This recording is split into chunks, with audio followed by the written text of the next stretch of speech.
Hi everybody, thank you for joining me today. Today I'm going to be introducing to you a product from Cadence, which is the Magic Glass Etching Cream. And I'm going to show you how to apply this to the surface and the whole process complete to get the affected result with this. So this here is the Magic Glass Etching Cream from Cadence. Now this here is everything you will need to be able to complete this result. Now I'm starting with a piece of transparent glass. Now when you're working with your glass, you want to make sure it's completely clean, free from grease and dust or anything for that matter. So I've given this a wash with soap and water and then just a quick rub with an alcohol wipe so I can ensure that this is perfectly clean. Now I'm using a vinyl stencil today on the surface of my glass. You could use a mylar stencil, a Doflex one, or you could create your own patterns with masking tape to give a striped effect or anything for that matter. You can use this on coloured glass, beveled glass, the surface of a mirror or windows as well. Now I'm going to be using protective gloves. I've got a soft paintbrush, a palette knife, and then I also have a basin of cold water with no detergent in there and of course a washing up sponge as well. Now before you start working with your etching cream, you want to make sure you're wearing protective gloves on the hands that you're going to be using when in contact with the cream itself. Now what the cream actually does is eats into the surface of the glass, which gives you that beautiful frosted finish. So if you do get any of the cream on skin, just give it a wash with soap and water to get rid of the cream from the surface of your skin.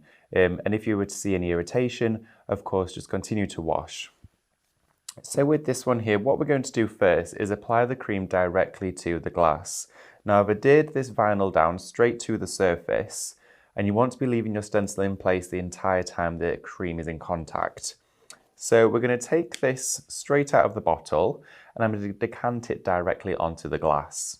So I'm going to go straight into the surface and probably do about a 50p piece size directly onto the top. Now this may vary considering the size of stencil or surface that you're covering.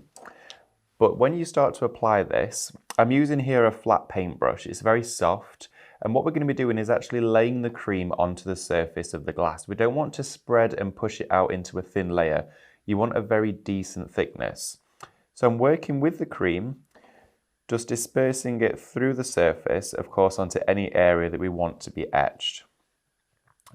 And as you start to spread this, you may find you need slightly more cream, which I can see here I already do, because the thickness here is adequate, but we want to continue with this amount around this area. So I'm going to add just a drop more of my etching cream here. And what you want to achieve is the effect that you cannot really see the glass through the cream. It wants to be a very thick layer. And the reason for that is when the etching cream starts to take place and the chemical reaction begins, it needs a thick layer to do so it doesn't dry out in time. It's a very quick acting process, but you don't need to rush. It will start to work as soon as you've stopped agitating the product. So I'm going all over onto the glass here, just making sure all of those areas are now covered. Here we go. So I'm doing a very small area today. This stencil's probably around about 10 centimeters square, so only very small and decorative, but this could be on an entire pane of glass for a window.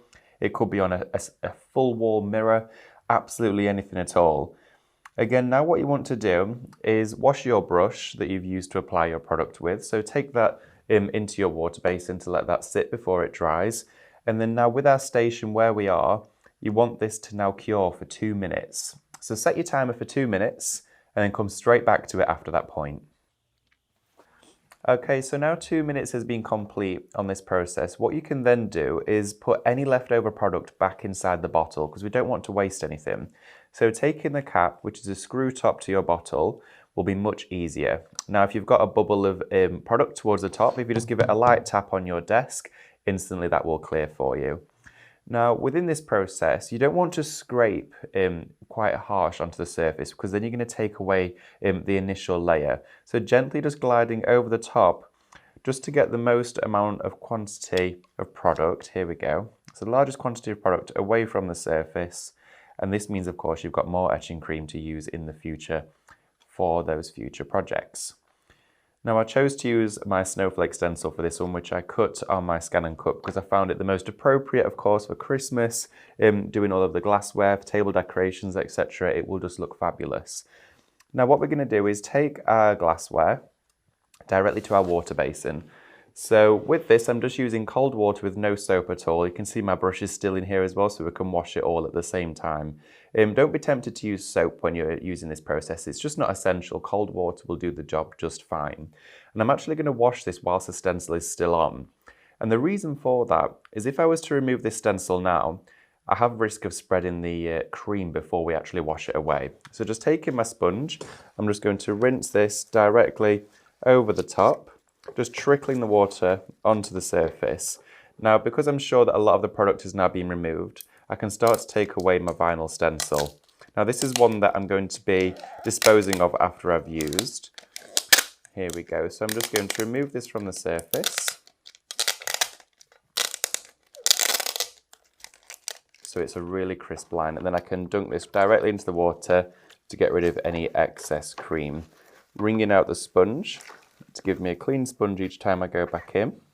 And then the next process to this is just drying the glass. So I'm going to take my water basin away, lay this down on some tissue, and then bring in some more tissue for this one. So a bit of tissue or a tea towel will be absolutely fine for this. Now the effect starts to take place soon as this glassware begins to dry. So once you've completely finished with this, it's recommended to use a glass cleaning spray or a white vinegar would be perfect to clean your glass to get rid of any fingerprints or marks.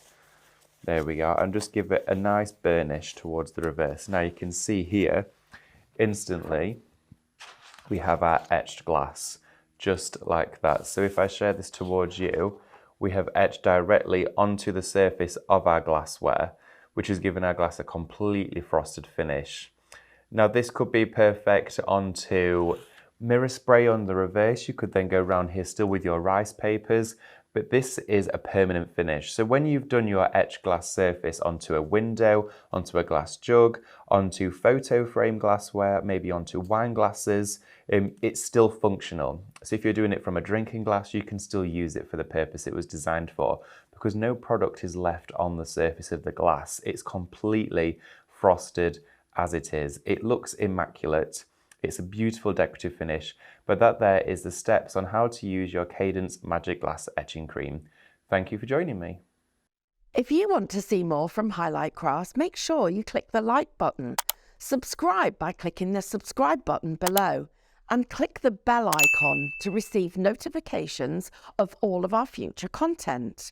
You can also click here to see our latest video, or click here to see more videos like this one.